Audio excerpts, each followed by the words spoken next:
ചരിത്രത്തിൽ ആദ്യമായിട്ടായിരിക്കും ഇങ്ങനെ ഒരു സംഭവം നടക്കുക. ഞാനിങ്ങനെ പണ്ട് കേട്ടിട്ടുണ്ട്, പക്ഷെ ഇങ്ങനെ നടന്മാരെ തമ്മിൽ തല്ലിപ്പിച്ച് അത് ഒരു ഫാബ്രിക്കേറ്റഡ് വാർത്തയാണെന്ന് അറിഞ്ഞിട്ടും.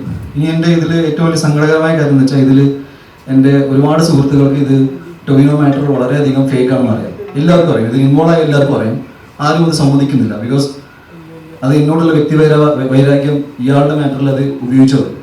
എനിക്ക് അതിൻ്റെ റീസൺസ് കേട്ടിട്ട് നിങ്ങളുമായിട്ട് പങ്കുവയ്ക്കാൻ പോലുള്ള മാറ്റർ പോലും അല്ല എന്നാണ് ഞാൻ വിശ്വസിക്കുന്നത്. ഞാൻ ആ ഡിഗ്നിറ്റി മെയിൻറ്റെയിൻ ചെയ്യും ആസ് എൻ ഇൻഡിവിജ്വൽ. ബിക്കോസ് ഒരു സിനിമ നടന്നതിൽ ഞാൻ എൻ്റെ വ്യക്തി ജീവിതത്തിൽ നടക്കുന്ന കാര്യങ്ങൾ അന്വേഷിക്കാൻ എൻ്റെ അച്ഛനമ്മ ഇപ്പോൾ ജീവിച്ചിരിക്കുന്നുണ്ട്. അവരില്ലാത്ത സമയത്ത് നമുക്ക് ആലോചിക്കാം.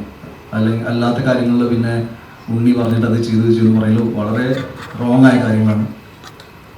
എൻ്റെ പ്രൊഫഷണൽ ലൈഫിൽ നടക്കുന്ന കാര്യങ്ങളെക്കുറിച്ച് ഒരു ബോധവും ഇല്ല, ഒരു ഐഡിയ ഇല്ല എന്ന് പറയുമ്പോൾ തന്നെ ഞാൻ പറയുന്നു, അയാൾ ഒരു മാനേജർ കപ്പാസിറ്റിയിൽ നിൽക്കുന്ന ഒരാളല്ലാത്തതുകൊണ്ടാണ്. ഞാൻ വർഷത്തിൽ 5 പടം ചെയ്യുന്ന ആളല്ല.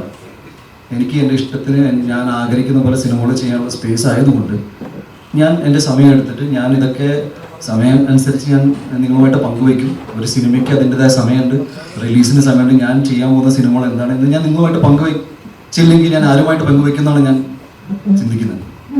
So I really feel that എനിക്ക് ഞാൻ പറയേണ്ട എല്ലാ കാര്യങ്ങളും കവർ ചെയ്തതെന്ന്.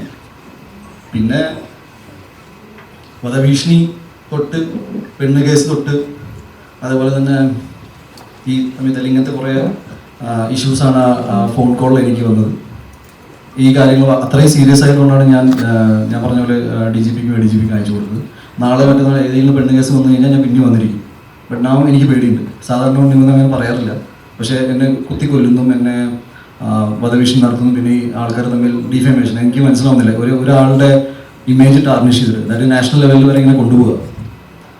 ഇയാളെങ്ങനെ ചെയ്തു ഒരാൾ പോലും കൃത്യമായിട്ട് ഇത് കവർ ചെയ്യാൻ നോക്കിയില്ലല്ലോ എന്നാണ്. ജസ്റ്റ് ന്യൂസ് റിപ്പോർട്ട് ചെയ്യാന്ന് പറയുന്ന ഒരു 2 സൈഡ് വേർഷൻ ഉണ്ടല്ലോ. വേറെ ഒന്നുമില്ല, ഇത്രയേ ഉള്ളൂ. നിങ്ങൾക്ക് ഞാൻ ഈ പറഞ്ഞ ഏത് കാര്യത്തിലും എവിടെ വേണമെങ്കിലും ക്രോസ് ചെയ്യാം. മേ ബി ഫെഫ്കയുടെ മെമ്പർഷിപ്പിന് വേണ്ടിയിട്ട് ഈ ഇഷ്യൂ തുടങ്ങിയ സമയത്ത് എനിക്ക് തോന്നുകയാണെങ്കിലും ഒരു 4 ദിവസത്തിന് മുന്നേ പുള്ളി ആപ്ലിക്കേഷൻ കൊടുത്ത് കാണും, പുള്ളിയുടെ ഒരു സെറ്റപ്പ് വെച്ചിട്ട്. അതർവൈസ് ആയി തോന്നുന്നു. പിന്നെ ഇതിൽ നിങ്ങൾക്ക് ഏതെങ്കിലും രീതിയിൽ ചോദ്യങ്ങൾ ചോദിക്കണമെങ്കിൽ ഒരു 4-5 ചോദ്യങ്ങൾ ചോദിക്കാം. ബിക്കോസ് വേറെ പ്രത്യേകിച്ച് എനിക്ക് ഇപ്പോൾ കേസായിട്ട് കിടക്കുന്നതുകൊണ്ട് ഇതിൽ കൂടുതൽ സംസാരിക്കാൻ പറ്റുമെന്ന് അറിയില്ല. ബാക്കി ഞാൻ പറഞ്ഞ കാര്യങ്ങൾ പൂർണ്ണമായിട്ട് I am holding on to the ground.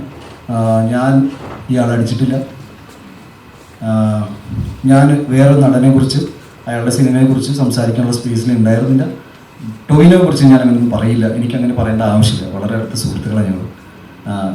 എല്ലാ സിനിമകളും വരുന്ന എല്ലാ സിനിമകളും പ്രൊമോട്ട് ചെയ്യുന്ന ആളാണ്. നിങ്ങളെല്ലാവരും ഈ ഓരോ പോസ്റ്റേഴ്സൊക്കെ അയച്ചു തരുമ്പോൾ ഞാൻ അഭിനയിക്കാത്ത സിനിമകൾ പ്രൊമോട്ട് ചെയ്യാറുണ്ട്. ഞാൻ തമിഴിൽ നിന്ന് വരുന്ന എൻ്റെ സുഹൃത്തുക്കളുടെ സിനിമ പ്രൊമോട്ട് ചെയ്തിട്ടുണ്ട്. എൻ്റെ സിനിമകൾ എൻ്റെ ഫ്രണ്ട്സ് പ്രൊമോട്ട് ഞാൻ അങ്ങോട്ട് ചോദിക്കാറില്ല, പക്ഷെ ചെയ്യാറുണ്ട്. അപ്പോൾ ഈ ഇൻഡസ്ട്രി വളരെ സ്മൂത്തായിട്ട് പോകുന്ന സമയത്ത് സ്വന്തം കാര്യങ്ങൾക്ക് വേണ്ടി ഇത്രയും മോശപ്പെട്ട രീതിയിൽ ഞാനിതിനെ വളരെ third rate PR so called PR അല്ല, ഇത് ഭയങ്കര പേഴ്സണൽ വെഞ്ചൻസ് ഞാൻ നിങ്ങളെല്ലാവരും അതിൽ ഉൾപ്പെടുത്താൻ ആഗ്രഹിക്കുന്നില്ല. ഒരു വ്യക്തിയുടേതാണ്. ഞാനിതിലെപ്പോഴും പറയണം, എന്നെ സംബന്ധിച്ച് ഇതൊരു അടി കേസായിട്ട് എടുക്കാൻ പറ്റില്ല. അടിച്ചാൽ പിന്നെ ഇങ്ങനെയൊന്നും എല്ലാ കാര്യങ്ങളും എനിക്കറിയാം. ഇത് ഇറ്റ്സ് ലൈക്ക് ഇമോഷണൽ ട്രോമ ആയിട്ടാണ് ഞാനിത് കൊടുക്കാൻ പോണേ. എനിക്ക് ഒരുപാട് സുഹൃത്തുക്കളൊന്നും പണ്ടുണ്ടായിരുന്നില്ല, ഇപ്പോഴും ഒട്ടുമില്ല എന്ന് ഞാൻ വിശ്വസിക്കുന്നു.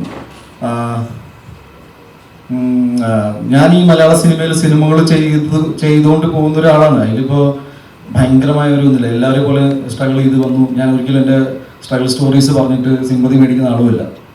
ഏതെങ്കിലും പെർട്ടിക്കുലർ പോയിന്റിൽ കുറച്ചും കൂടി ഇമോഷണലായിട്ട് ആരെങ്കിലും എന്തെങ്കിലും ചോദിച്ചു കഴിഞ്ഞാൽ എൻ്റെ പേഴ്സണൽ ജീവിതത്തിലെ ചില കാര്യങ്ങൾ ഞാൻ പറഞ്ഞു പോയിട്ടുണ്ട്.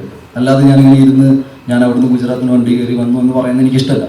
ഒരു വ്യക്തിയുടെ ജീവിതത്തിൽ പല സ്ട്രഗിൾസ് ഉണ്ടാവും. എൻ്റെ കുറച്ച് ഡിഫറെൻറ്റ് കൈൻഡ് ഓഫ് ലൈഫാണ് ഞാൻ വിശ്വസിക്കുന്നു. നിന്ന് സുഹൃത്തുക്കളില്ല. പറഞ്ഞു കേട്ടിട്ടുണ്ട് സിനിമകൾ അങ്ങനെ സുഹൃത്തുക്കൾ ഉണ്ടാവാറില്ല. എന്നെ സംബന്ധിച്ച് അത് സിനിമയിൽ നിന്ന് പോയ സുഹൃത്തല്ല, വ്യക്തി ജീവിതത്തിൽ നിന്ന് പോയ സുഹൃത്തുക്കളാണ്. ഞാൻ ഇപ്പോഴും പറയുന്നു, ഈ ഇതിനെക്കുറിച്ച് ഇതാണ് പറയാനുള്ളത്. ഇനി നിങ്ങൾക്ക് എന്തെങ്കിലും ചോദ്യങ്ങൾ ചോദിക്കുകയാണെങ്കിൽ ഞാൻ ഏതെങ്കിലും മാറ്റർ മിസ് ചെയ്തിട്ടുണ്ടെങ്കിൽ നിങ്ങൾ ചൂണ്ടിയിടാം. ഞാൻ അതിനെക്കുറിച്ച്